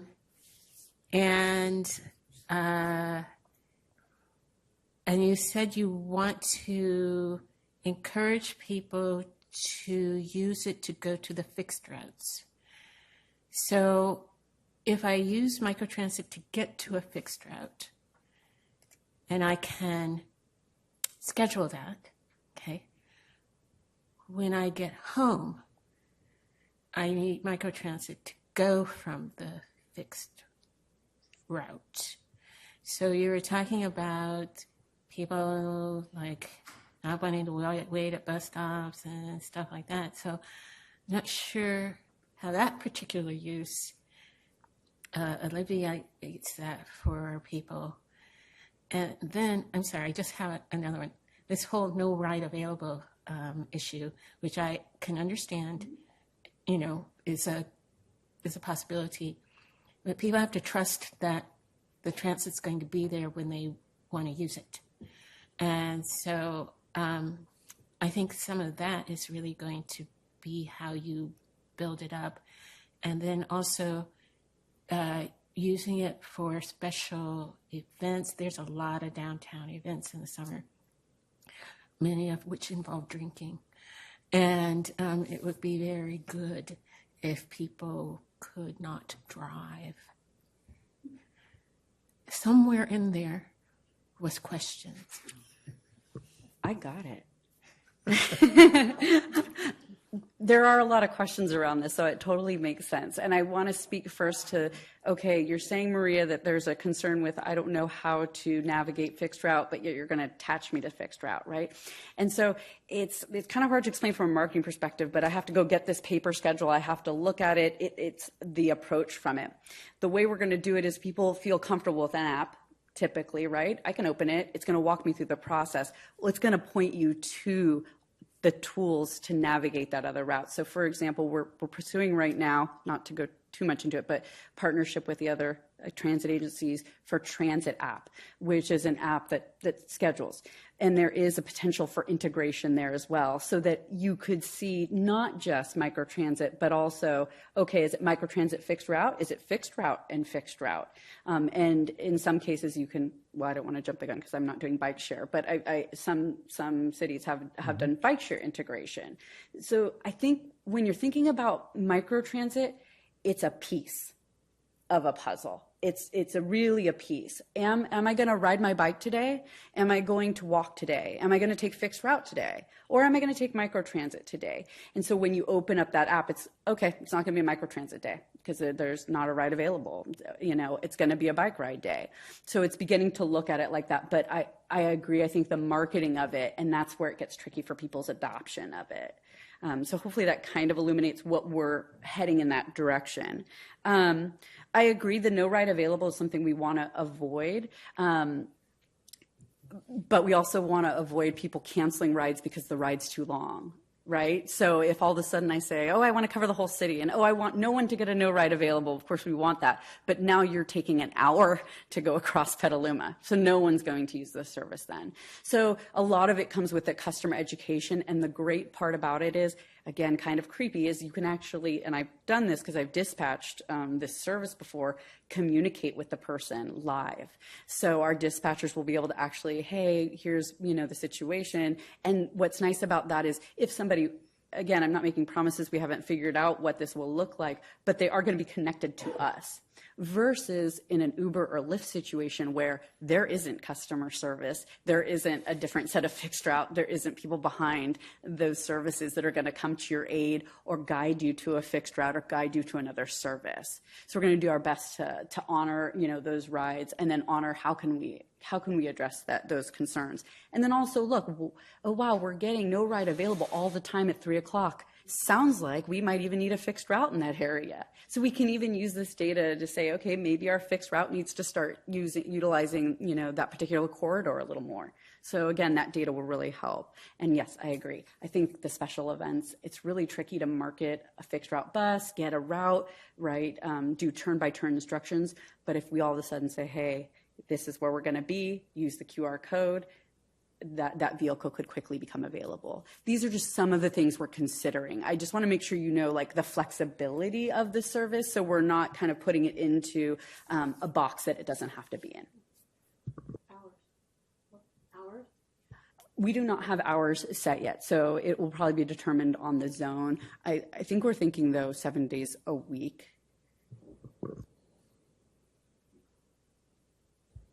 All day? Yes, I mean. So you since we're speculating 7 days. Yeah, I mean, for example, SAC-RT did a microtransit launch, and they initially launched a portion of it as a nighttime date, pub crawl vibe.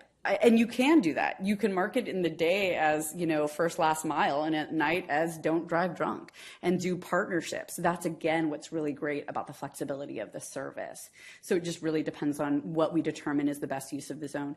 But again, I think that's a great point, because we should be looking at where we're not already meeting needs with fixed route. So we definitely want to look at those times. Other questions? Committee Member Hill? And this will be fair for you also? Yes. Yeah, okay. I think what you just mentioned is something that is really interesting and really hard to get good data on, and that is who is not using it, and where do you see the shifts of people who had previously not been using it and then begin to use it. I'm sure your mining data is already out there, but that's, I think, one of the it's a hard thing to measure. But in terms of there are probably ways you're going to capture that. I'm not sure some in terms of just increases and so on. But yeah, I have a whole lot of questions, but I'll try to work through them to see what I can come up with. Again, I just want to say, I know this is a lot of information, so this is kind of like if it's a simmer, definitely. That's why we wanted to bring it to you so that we could address these questions in future committee meetings as well. Yeah, I really appreciate it, and I think it's, again, in terms of people who are underserved or don't have services available, it could be a really important quality of life issue for a lot of people. I specifically had spoken to, the McDowell School, the Family Resource Center, and they were really excited because their students, because they do ESL classes and such, their hours are so different, right? Because they're service workers. And so they're not traditional 9 to 5. And they were like, wow, wouldn't this be wonderful if this could meet the needs that are these random off periods that you're not expecting, right? Somebody to need transportation. So I do think this is a wonderful tool to fill gaps where fixed route isn't the most efficient use. Mr. Calchin? I have a bunch of questions and a couple of thoughts. So I'll just one of the things that jumped out at me that I don't know, I guess I hadn't thought before was within the identified zones, if we have enough employment centers or employers, we can reach out to them, let them know let their employees know that they can do that, and then when my brain went crazy, it was like, oh, great. And then that could eventually spark like carpools, and then they wouldn't even need us, but they would be reducing their VMT. Great. And then the other thing that came up was the encouraging people to not drink and drive. I think that with that, we have to keep in mind that the app needs to be navigable for somebody who is not 100% there. So ease of use, but I think that's already probably something that's baked in. But then we started talking about collecting data. Fantastic. I think this is great. Super cool.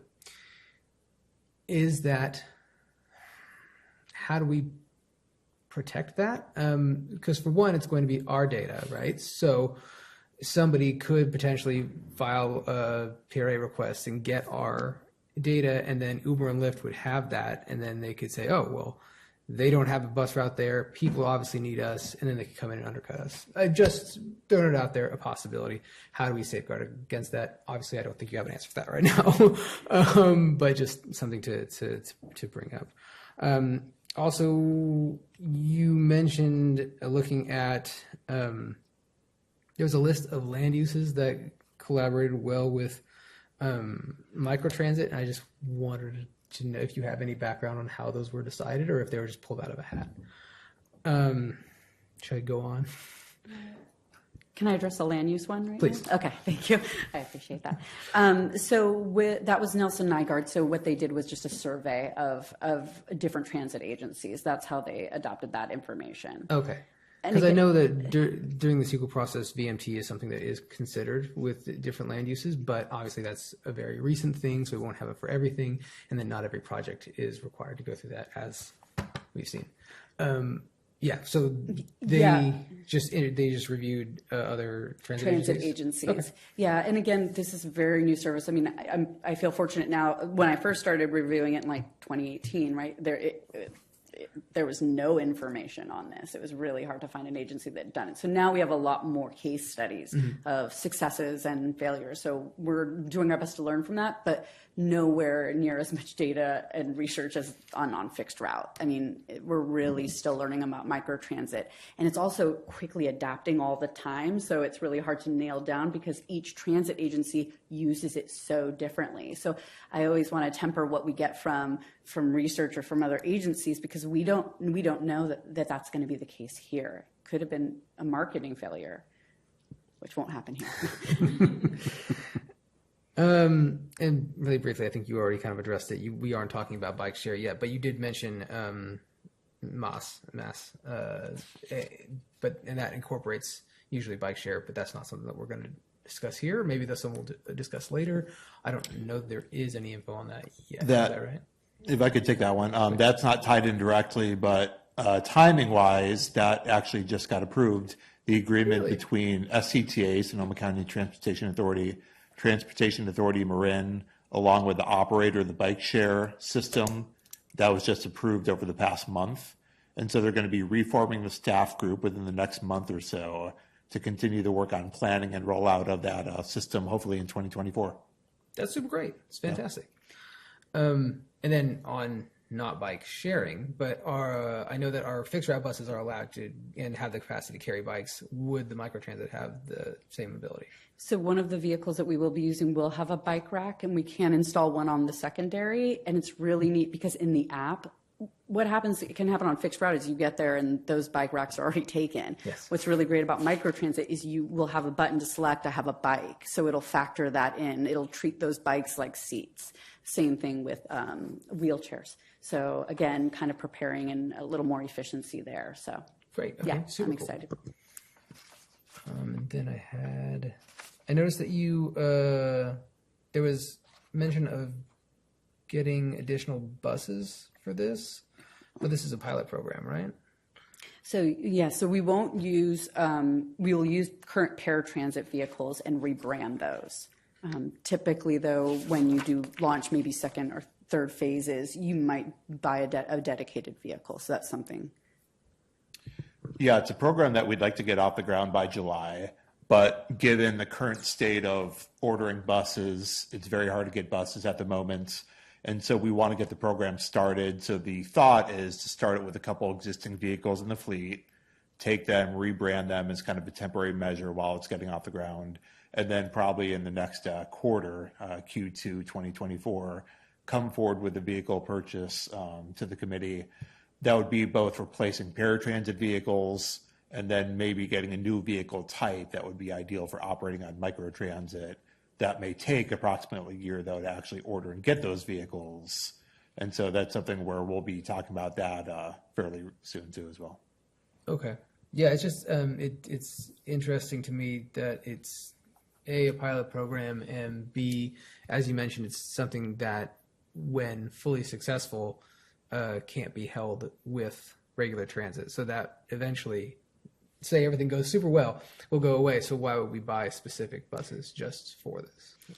I think there'd be it's a really great question, and it would be potentially looking at maybe areas that could never have a fixed route, you know. So, for example, in some of the zones, there's areas we looked at that just, you know, due to the residential nature, the streets, the parking situation, there would never be an opportunity to do a fixed route down that particular path. So that would potentially be, but I guess I envision the way we are talking about it is almost as if the microtransit might potentially move. That would be my pie in the sky dream, right? Is that we get enough data to see, oh, look, and then we can actually establish a fixed route there. That would be the ideal situation. But in the events that we wouldn't be able to. That's really cool. And then I think that just kind of spitballing here is, if we are using it as a mobile tool, then like when new major subdivisions go in, we can run that there to see what the demand might be for that. Anyway, just this kind of stuff. And then I think that's the end of my questions. And then the rest was conversation about BMT. No, I think we're good. Thank you.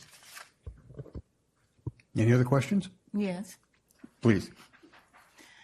And I will note we are running very short on time. I know. Thea? I've got one question myself, so Oh, sorry. you're not the only one. I mean, so let me just try to envision this. I live out on I Street near the city limit, and I want to go to Whole Foods. And my car, is not working or whatever, and I think, hey, maybe I can use the microtransit system. And so if I download the app and I look and I see what's available, and do I have to be concerned that the microtransit is going to take me to the bus stop to go to Whole Foods? Or, so it's going to take me down to, like, say, Petaluma Market or something. Then I have to get on the bus, go to Whole Foods and come back. Or do I go to Whole Foods and then hope there's a microtransit availability to take me back home?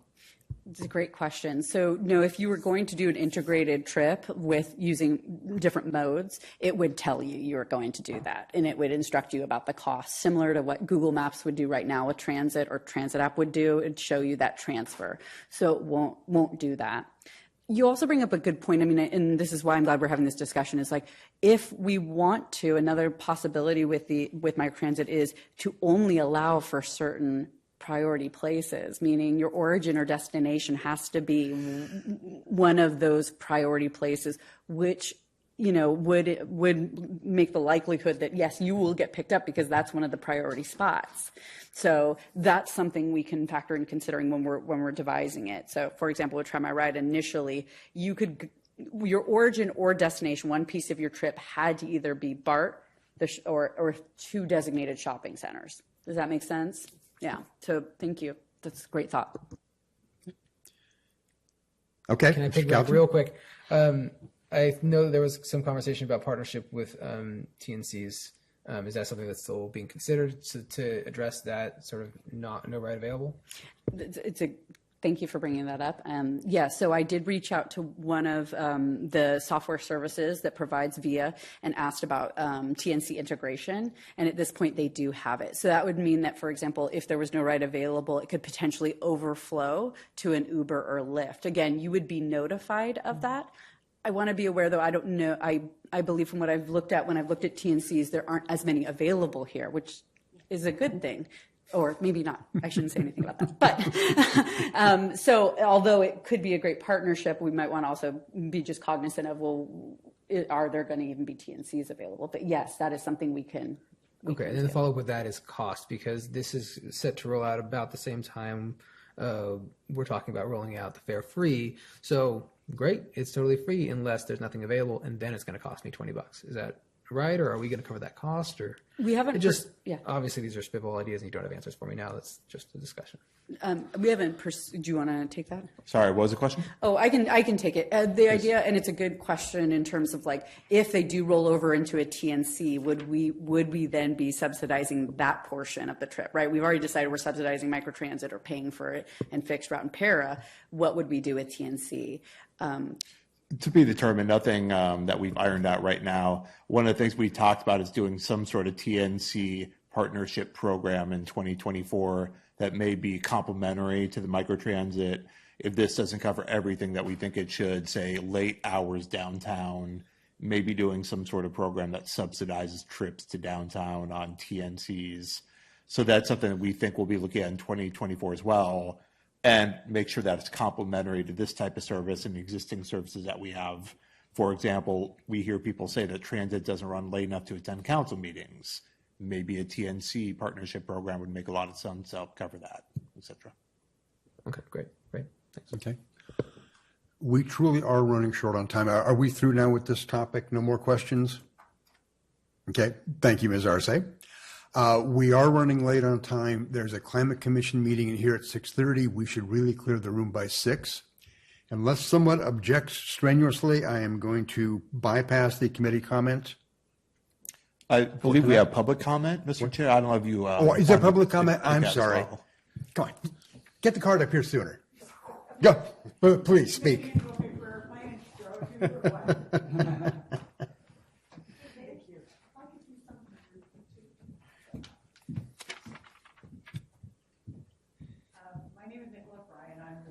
chair of the Senior Advisory Committee. I'm also on the ad hoc committee, and I have to tell you, it's been a real learning experience. It's been really interesting and really fun. And I come to it from a different point of view. I live in a mobile home park at the northeast side of Petaluma. There are 5 mobile home parks that are all seniors at that area. One is a multi-age park also. So we deal with people who are seniors, with low income, with people who have gotten rid of their cars because they can't afford them any longer. So I've been able to do a totally non-scientific poll of a lot of these people who are involved and need some form of transit. And I can tell you that this is something they really, really, really want. Because it gives them a way now to go where they want to go in a fairly reasonable way of doing it without having to transfer mostly buses. For me to get downtown, it now takes several transfers of buses, plus walking too far, I can't do that. With a microtransit, I and a lot of other people who live in further out areas of Petaluma would have a way of getting where they want to go. So it's been, I wasn't sure that they knew I was coming to the microtransit ad hoc committee, but I think that we've been able to look at a lot of things in a really different way by having somebody with my experience there. So it's been great. Loved it. Ms. Rebelo?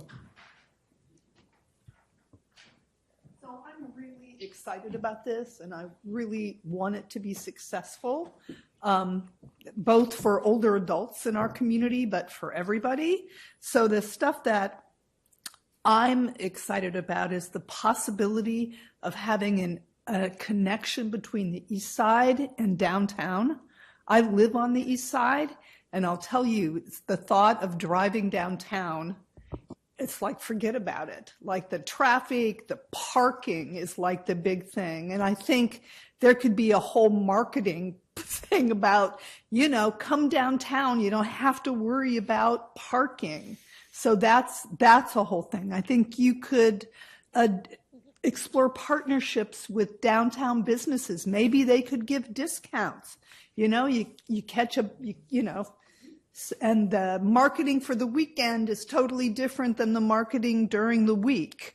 Also, I don't know legally how it could be done, but on the east side, I'm just thinking, there's Leghorn Shopping Center, there's Casa Grande. Could those be places where, I could drive my car if I needed to, park it at Leghorn, and then get the bus so that I can drive closer, maybe more people. Okay, the bus is going to be at Leghorn at, 8 o'clock. Okay, I'll be there. So that's, that's a suggestion. Yeah, I'm really excited. I think, the idea, there's such a need to not have cars downtown.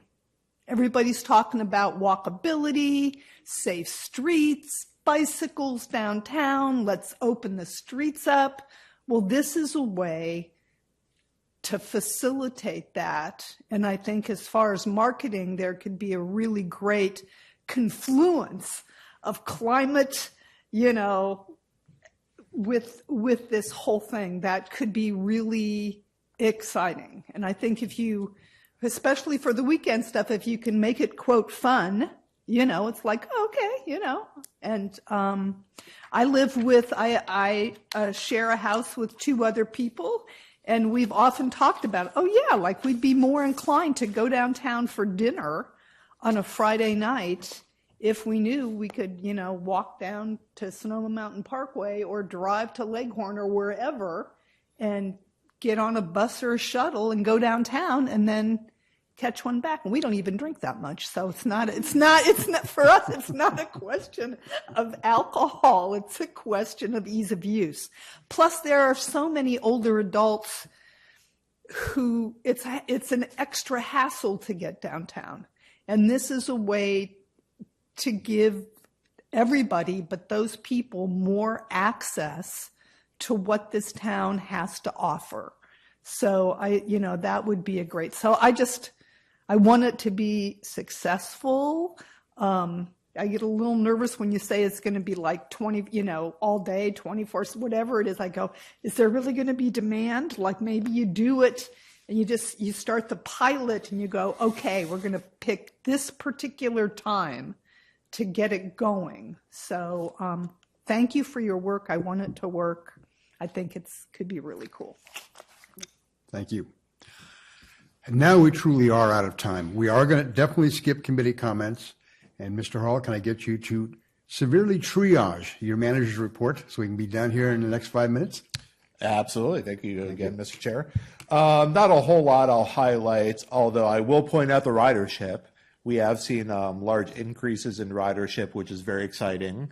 We think a lot of that is based on our Youth Fare Free program, although really based on the analysis that we've seen, it's really all routes, it's all demographics. So definitely by no means exclusive to that. We're really seeing a lot of the community overall returning to transit, which is very exciting. And I think at one of the upcoming meetings, we'll probably go a bit more in depth to look at some of the ridership trends. But overall, we're at 85% of pre-COVID ridership on fixed route, 82% of pre-COVID ridership on paratransit, which is very exciting. Staff did have the opportunity to attend a transit corridor priority workshop in Oakland that was put on by MTC, that was regional. It was a real exciting workshop that talked about how to set the groundwork for doing major transit investments in corridors like bus rapid transit, for example. We had the opportunity to do a tour on the Tempo bus rapid transit line that AC Transit fairly recently opened. And I think it's a really exciting development. It's something that I think would be great to discuss as part of the future of transit in Petaluma. Would things like bus rapid transit, be a good approach here? And what's the conversation we do going forward to get more people interested in it, aware of it, go down and ride it so they can see it for themselves and see what one possible vision of transit could look like. So that is it. All I add, Mr. Chair. Okay, I guess we have a couple of minutes. Anybody have any final comments? Hearing none, let's call it a night. The meeting is adjourned at 5:58. We will see you again on February 8th. Thanks for being here. Thank you.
Recording in progress.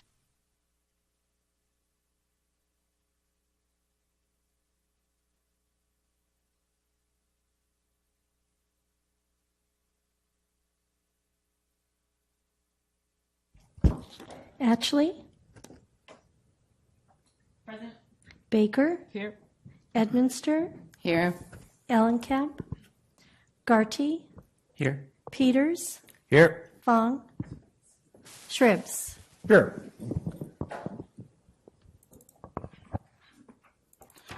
Okay, the first order of business is general public comment. I have one speaker card. If you have any speaker cards, please draft them. I would like to say during general public comment, the public is invited to make comments on items of public interest that are within the city councils and committees' subject matter jurisdiction that are not listed on the current agenda. Comments are limited to 3 minutes per person. The first comment card I have is Nicola Fry. Hello. I thought I'd stay just to do this a little bit, and then I'm leaving. Not that I don't love all of you, but I need to get home. I want to thank you, and this kind of comes from myself personally, but also comes from the Senior Advisory Committee.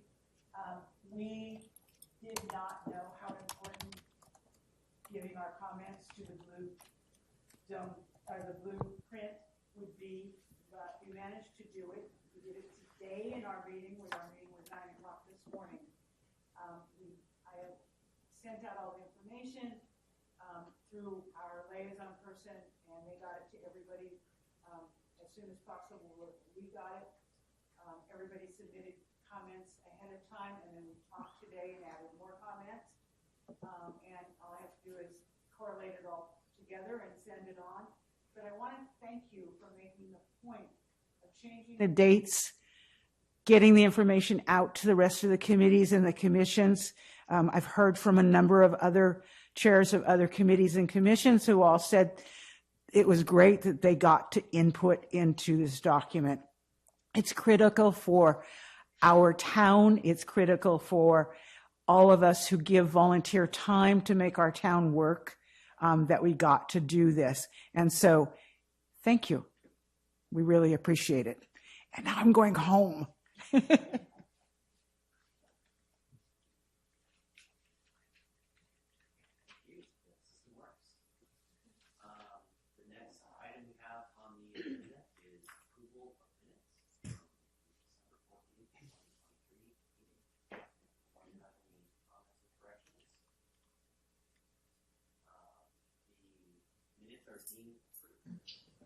The next item we have is number 2, public hearing and matters for consideration. The commissioners will discuss the ad hoc consolidated recommendations for the blueprint for carbon neutrality. I don't know if Patrick or Rihanna, if you have some opening comments, or I know we're working on some slides to present, so. Yeah, I think we'd like to start it off with a few comments and then turn it over to the ad hoc. I'm happy to go unless you'd like to, Rihanna. Go ahead. Okay. I think first off, we'd like to thank the commission as a whole, but especially the ad hoc for the work that you all put into this. It's obvious from how concise you made it that you put a lot of thought into it. There's that saying about, sorry, I wrote you such a long letter, I didn't have time to write a short one. You obviously took the time to write the short one, given the volume of things that were in here, and also very thoughtful as well. So just wanted to express the appreciation for that. Looking through it as staff, there's some pretty significant changes. So I think, given the already mentioned fact that the process has changed, we as staff are going to be taking a look at this and having like our internal stakeholders talk about the volume of the changes that are in here. For example, one of the comments talks about limiting the document to no more than 50 pages, including the appendices. Right now, it's about 4 times that. So that's a pretty significant change, and we need to figure out how we would be able to incorporate that. Also, given the fact that there are other committees, commissions, and boards that haven't weighed in on it, so we want to make sure that the process plays out, that we're not just giving lip service to the other ones. We really want all this feedback and make sure that we're incorporating it, all the recommendations to the extent that we can, and that it works for the document. I think one thing that we've discussed that we're going to try and figure out how to make it more clear going forward is that while this document's being presented on its own in the absence of all the other general plan documents that are out there, it's not a standalone document in that way. There are other elements of the general plan where some of these recommendations show up. So we're, whether it's referencing through hyperlinks or, direct referencing, keeping the documents so that we look at these things holistically instead of in a vacuum. And I think that will address some of those concerns, but we want to make sure that we do that thoughtfully in a way that, makes people feel heard, because I think that was some of the comments that we received in the past months, is that people didn't feel like their feedback was or they weren't even given the opportunity to give the feedback. So we really want to make sure that we're doing that clearly going forward. Yeah, anything you wanted to add to that, Rihanna? I would like to add again.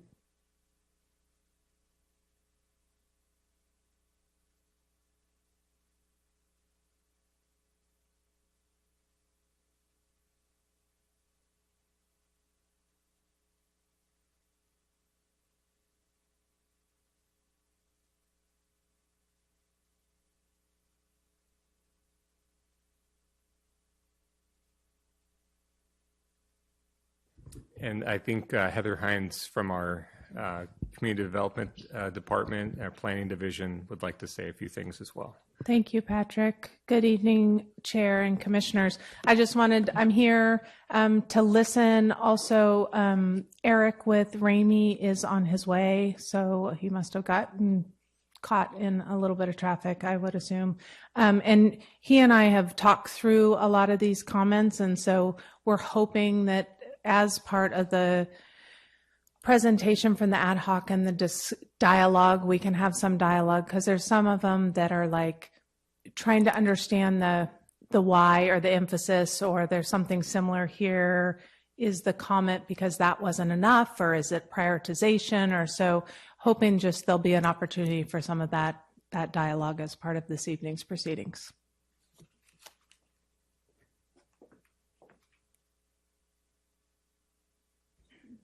Okay, and with that, I have received the presentation, so if you'd like me to start presenting, Anne, the